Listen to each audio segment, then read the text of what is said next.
just because, we are at the end of the course, and, I want to give you time if you've not finished with your final or other work to do that. But basically, if you saw the presentation that I sent you, mostly just wanted to kind of rethink about and walk back through the data-wise process. But most specifically, not just talk about the steps, because we've been through that, several times, but to really talk about what that might look like in reality or in a school setting. So if you remember, which I'm sure you do, there are 8 different steps to facilitating and handling data using the data-wise process. And those are chunked into 3 major categories: prepare, inquire, and act. So within those, we know the 8 steps. You start out first with organizing for collaborative work. And secondly, you work on building assessment literacy. Then you move into creating a data overview. Then number 4, you dig into student success. Number 5, you examine and look at instruction. Number 6, you develop that action plan. Number 7, you plan to assess progress. And number 8, you act and assess. So as we're doing that, why do we do these steps? And that's what I want to talk to you about, is why we do certain steps, and then how it is, like I said, what it looks like in a school. So we're going to start first with organizing collaborative work. So the reason that we do this is really to establish a structure and a team. So, it's kind of like if you've taken the EDL700, the PLC class, you have to do some pre-work before you have an effective PLC. Sorry, my puppy here is playing with my pants leg. Stop it. She's a mess. But anyway, it's the same premise and same idea when you're building a data team. You really have to establish the structure, and I would really encourage you to do the same kinds of things you would do for a PLC. So that would include establishing norms, doing some goal setting. Why are we analyzing this data? Why is this important to us? And the way that that can be done and what it looks like in practice is, that's when you want to develop a school-wide meeting agenda template, and again, maybe even some norms. That way there's consistency across grade levels or across departments, but it also makes it a lot easier. Teachers are busy, leaders are busy, and developing an agenda from scratch, well, it's not the hardest thing to do. It can be somewhat time-consuming. It's much easier if you can just hand people a template and all they have to do is plug and go. So organizing is really critical. It's that pre-work that has to be done to make sure that we're prepared and that we're using our time and our resources appropriately. The second step, where we're building assessment literacy, that is to help with our members and to increase their comfort levels with data. Data can be somewhat intimidating. A lot of people tend to think about, nightmares from college statistics classes and things like that. But data doesn't have to be intimidating. It can be pretty simple sometimes even. It can be useful. But we want to make sure that people feel very, very comfortable with it. So how do you make that happen? Well, I would provide some professional development on interpreting data so that people know what they're looking at and understand what each piece of it means and what's being measured.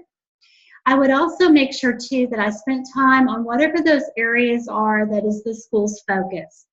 So for example, if your focus is literacy or numeracy or whatever, spend time talking about how that is assessed, how it's monitored, how it's reported, and how to use it in an effective way.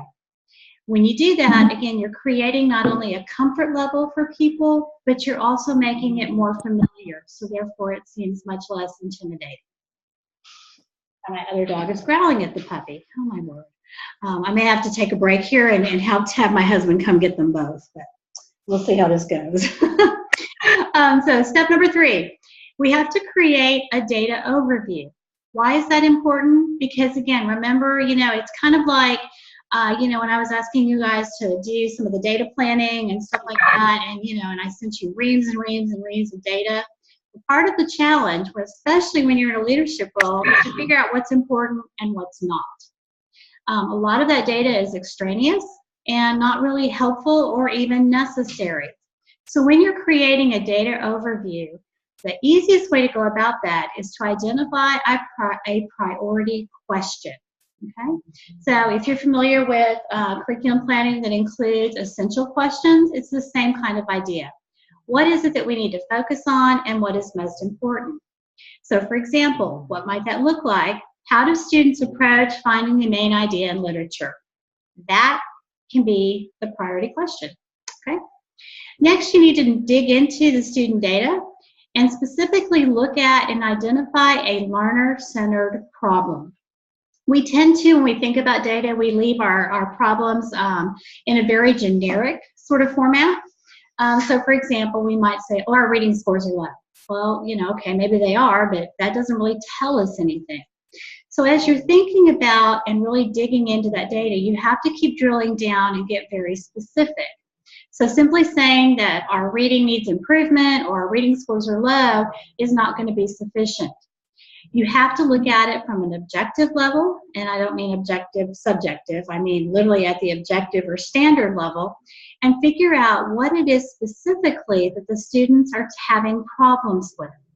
So for example, if you're talking about, I don't know, let's say literature. You know, students tend to think more about the characters and their feelings, but they don't always step back and look at what is the main idea or the point. So that is a learner-centered problem as opposed to, like I said, being very generic. When you're examining instruction, which is our step number 5, you also have to look at not only what is it that our students are missing from the learner-centered problem standpoint, but what is a problem of practice. So, you know, I think I've shared with you guys before when we were doing classroom walks when I was a principal, and we figured out pretty quickly our problem of practice was vocabulary. We didn't know how to teach vocabulary very effectively, and our results showed that. So our problem of practice was really around the idea that teachers needed support and development on how to effectively teach vocabulary. So again, if we're keeping on the theme of main idea, teachers tend to give away the main idea at the beginning of a lesson, and then they push students, you know, throughout the lesson to identify and give personal connections to characters. That's not really our problem though. Students do great with characterization, but they're having trouble with main idea. So we can't just give it away at the beginning. We have to really teach kids how to figure out what the main idea is and how to go about. Sorry, my dog keeps biting me. She is being crazy today. Hang on. Y'all want to see her because she's huge. Come here, Lucy. Since you're causing so many problems. Come on. Here, come on. Up. Now you're not going to do what I want you to. Come here. Okay, now she's gone. Okay, so now I figured out how to make her stop, make her the center of attention, and she will go away. Anyway, she's a collie. She's beautiful, but she is a wreck tonight. So anyway, moving along. Number 6, you want to develop that action plan. You know, how many times have you guys, I know I've done it, it seems like a million times, sat in a meeting where we talk and talk and talk, but we never actually move anything into action. So it's really essential that we do create that action plan and make sure that it's addressing those issues and problems. So for example, again, when we're talking about students not knowing how to do main idea, that maybe what we need to do is develop something around close analytical reading, or how students can approach a text and using query-based learning or the Socratic method to figure out what the main idea is. When we talk about planning to assess progress, we have to make sure that we're doing it from a short-term, a medium-term, and a long-term idea. So for example, if we're going to assess progress, well, one way to do it in the short term or quickly is to have students do in-class presentations. Another way to do it, you know, that you may want to do every 2 or 3 weeks would be teacher-designed written assessments. But for the long term, it really comes down to the state assessment. So when we talk about, you know, I've seen people write action plans and they're like, yeah, we'll see what the results are at the end of the year. Well, guys, you know, that's sort of like running a marathon and just hoping you make it to the finish line. You know, that's not how you prepare for a marathon. You do it in small pieces and you gradually build on it. It's the same idea in teaching. When we're assessing progress, we have to do it regularly, so like every few days. Then we have to have those midterm checks as well as the long-term results. And then last but not least is act and assess. So, part of what we are not very good at in education too is when we figure out something that works, we don't always document that and archive it for the next set of teachers or the next set of students. So you have to make sure that you are documenting your improvements, but also learning as we go and adjusting them. So, for example, I'll go back to my vocabulary. Once we changed our process and we began teaching it differently, we noticed that our students were getting better at being able to successfully complete vocabulary activities and things. What they weren't doing was using those words in their spoken language. So, we were still seeing sort of a flat oral presentation of vocabulary. So we had to go back and really reinforce certain aspects to make sure that students truly understood the word or the new words, and that was through listening to how they talk. So with that being said, DataWise is a great tool to use to really focus on data. But remember, it can't exist by itself or in isolation. Much like, we talk about in other classes or, maybe you've experienced in the professional learning community, successful data and analyzation and implementation of change really focuses on collaboration, problem solving, analysis, thinking and discussing, as well as communicating. So while data is important, it cannot exist without other important conditions within the school that makes it effective. So, far too often, we will just spend time analyzing, but we don't carry out the rest of the important pieces or elements. And that's what you do with data once you create your plan and you really move into that analysis mode. Okay? So, that's what I have for you guys tonight in terms of a presentation. What questions, comments, concerns, gripes, celebrations, whatever do you have that you want to share tonight? Or any questions, of course. And you're like, wow, we might actually be done in 20 minutes tonight. How exciting.